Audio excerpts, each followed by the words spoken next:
Good morning everyone welcome back to my channel. तो happy Sunday सबाइके। এই যে সকালের সেকেন্ড টাইম চা নিয়ে বসছি। সকালবেলার সমস্ত কাজ মানে হাফ কমপ্লিট হয়েছে, হাফ হয়নি এখনো। প্রচণ্ড গরম লাগছে, তো ভাবলাম যে এক কাপ চা নিয়ে একটু ফ্যানের তলায় বসে ওয়েলকামটা স্টার্ট করে তারপরে আবার বাদবাকি কাজ করবো। তো সকালবেলা অলি রানী গেছে হচ্ছে ওর ড্রয়িং ক্লাসে, আর মিস্টার দাস সকালবেলার বাজার নিয়ে চলে এসছে। ও এখন খেলা নিয়ে বসেছে, ফোনের মধ্যে খেলা দেখছে, আর আমি চাটা খাবো। খেয়ে সকালে টিফিনও ওকে দিয়ে দিয়েছি। আজকে সকালবেলার টিফিন হচ্ছে ছোলা মাখলাম, ওকে দিয়ে দিলাম, আর অলিরানির জন্য রেখে দিলাম, ও এসে খাবে। আর শোল মাছ এনেছে বাজার থেকে, তো শোল মাছের কারি করব। আর একটু জামা কাপড়ও বের করলাম, মানে ধোবো আর কি। কাছাকাছি অনেক দিন হয় না, বিছানা চাদর ফাদর সমস্ত কিছু চেঞ্জ করলাম, করে ওগুলো এখন একদিকে ধোবো একদিকে রান্না করবো। আর বাইরে এত পরিমাণে রোদ না, ছাদে আর কাচবো না, নিচের বাথরুমে কাচবো, কেচে ওপরে যাব মেলতে। তাহলে একটু রোদটা একটু কম খাওয়া যাবে এই আর কি। আজকের দিনটা খুবই বাজে বলতে সানডেতে অনেক রকমের প্ল্যান থাকে, কিন্তু আমাদের পাড়াতে খুবই বাজে একটা ঘটনা ঘটে গেছে। তো ওই জন্যই ব্লগটা স্টার্ট করতে খুব দেরি হয়ে গেছে। যে যা গরম পড়েছে না এখনকার মানুষের, না সত্যি বলতে নিঃশ্বাসে বিশ্বাস নেই। এত গরমে মানুষ আর পারছে না। গোবিন্দ কেন যে বৃষ্টি বাদল দিস না জানি না। সকালবেলায় অলিকে যখন গাড়িতে তুলতে যাই, তখন মানে আমাদের বাড়ি কিছুটা হেঁটে গেলেই পরে একজন মারা গেছে। তো ওনার উনি বয়স্কই আর কি, হঠাৎ করেই মানে অনেক দিনে অসুস্থ ছিলেন, মারা গেছে। এটা মেনে নেওয়া যায় আর কি। মানুষ তো চিরন্তন নয়, এটাই সত্যি। তো এই সত্যিটা মানুষকে মেনে নিতেই হয়। কিন্তু ঘণ্টাখানেক আগে যে ঘটনাটা ঘটলো, এইটা একদমই মেনে নেওয়া যায় না। এদিকে মাছ ভাজতে জামা কাপড়গুলো কাছাকাছি করে মশলা কষাচ্ছি।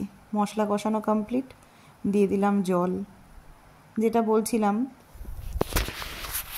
বাজার থেকে ভদ্রলোক বাজার টাজার করে নিয়ে এসে একটু ঠান্ডা জল খেয়ে তারপরে বেরিয়েছিলেন অন্য কোনো কাজ নিয়ে। রাস্তাতেই সানস্ট্রোক হয়ে সাথেই স্পট ডেড।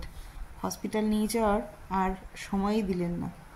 এইটা বলুন তো কীরকম শুনতে লাগছে? বয়স্ক মানুষ হয় মারা যায়, সেটা মেনে নেওয়া যায়, কিন্তু এই রকমভাবে যদি হঠাৎ করেই মারা যায় কতটা খারাপ লাগে। ওই জন্য সকালবেলাতে একটুখানি মুডটা একটু অন্যরকম, কারণ পাড়ার মধ্যে একই পাড়া থেকে যদি দুজন গত হন তাহলে কিন্তু খুবই খারাপ লাগে শুনতে, তাই না? কি আর করা যাবে। যাই হোক, নিজের কাজে ফিরে এলাম। রান্না মোটামুটি হয়েই এসছে। ভেবেছিলাম শোল মাছের কারি করব, কিন্তু শোল মাছের ঝোলই হয়ে গেছে। মানে চতুর্দিকে মাথা লাগালে যা হয়। ধনেপাতা দিয়ে এবার নামিয়ে নিলাম। বাপরে বাপ, ছাদে কি রোদ আর কি রোদের তাপ। আমার রান্না বান্নাও হয়ে গেল, কাছাকাছিও কমপ্লিট। এরপর যাব হচ্ছে স্নানে।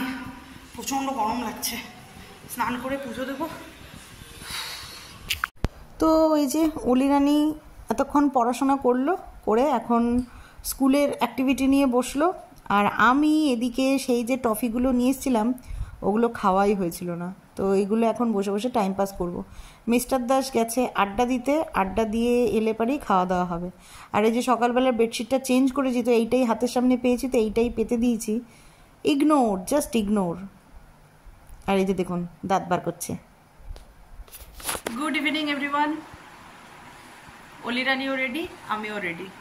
তো অনেক দিন পরে আজকে একটুখানি সাজুগুজু করলাম। সাজুগুজু বলতে কাজল আর লিপস্টিক। যা গরম পড়েছিল, তো ওই জন্য বাইরে কোথাও যাব না। ইচ্ছা আছে একটু এগরোল খেতে যাব সবাই মিলে। মানে সকাল থেকে ভাবছিলাম কোথায় যাব, কিন্তু কোথাও আর মানে যাওয়ার জায়গা হলো না। মানে ভেবেই উঠতে পারলাম না যে কোথায় যাব। তো হঠাৎ করে এই জাস্ট মিনিট 15 আগে প্ল্যান করলাম যে সবাই মিলে এগরোল খেতে যাবো। অনেকদিন এগরোল খাওয়া হয় না, তো এগরোল পার্টি করতে যাব। আমি, কৌশিক, শালিনী, মিস্টার দাস, আর এই যে অলিরানি সাজুগুজু করেছে।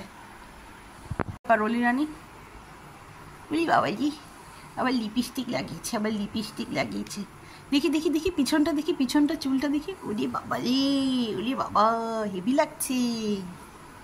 You looking so pretty. কি হলো, কেউ কিছু বললে কি বলতে হয়? Thank you. Most welcome. কি খাবি তুই? রোল খাবি? হ্যাঁ হ্যাঁ হ্যাঁ, যা দেখ বাপি রেডি হয়েছে কিনা। ও চাঁদ কেন আসে না আমার ঘরে, চাঁদ কেন আসে না আমার ঘরে, সে অভিমানিনী আজ তো বলেনি, অভিমানিনী আজ তো বলেনি, আসবে কিনা সে ফিরে, ও চাঁদ কেন আসে না আমার ঘরে, চাঁদ কেন আসে না আমার ঘরে। আজকে আকাশের চাঁদটা কিন্তু দারুণ লাগছে দেখতে, হেভি লাগছিল, তাই একটুখানি গান না গেয়ে থাকতেই পারলাম না। কৌশিক আর শালিনী গেছে বেনাচিতি, ওরা ওইখান থেকেই জয়েন করবে, আর আমি মিস্টার দাস আর অলি রানী এখন অন রোডে। বাইকে করে চা খেতে যাওয়া বা এগরোল খেতে যাওয়ার মজাই কিন্তু আলাদা, আপনারা কি বলেন? এসেই ওদেরকে ফোন করলাম, ওরা 5 মিনিটের মধ্যে পৌঁছচ্ছে বললো, তো সবার চা অর্ডার দিয়ে দিয়েছি, আর আমিও চায়ের কাপ হাতে নিয়েছি জাস্ট, আর ওরাও এসে হাজির, মানে একটা সিট দিয়েছি। আর দেখুন এসেই লজ্জায় পড়ে গেছে যে তুমি চা খেয়ে নিলে, তুমি স্টার্ট করে দিলে। হ্যাঁ, তো যাই হোক, ওরা বাজার করতে গেছিলো বেনাচিটিতে, তো এখন জয়েন করছে সব আস্তে আস্তে।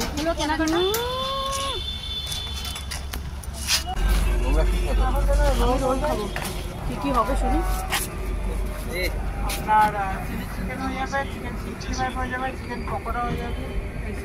চিকেন ললিপপ হবে? শেষ হয়ে গেছে। চিকেন পকোড়া খাবি? চিকেন পকোড়া, মোমো হবে? মোমো খাবি? ও মোমো শেষ, তো চিকেন পকোড়া খা।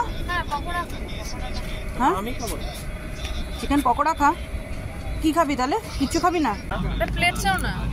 ফার্স্ট অর্ডার চলে এসছে চিকেন পকোড়া। কেন? একটা প্লেট দাও।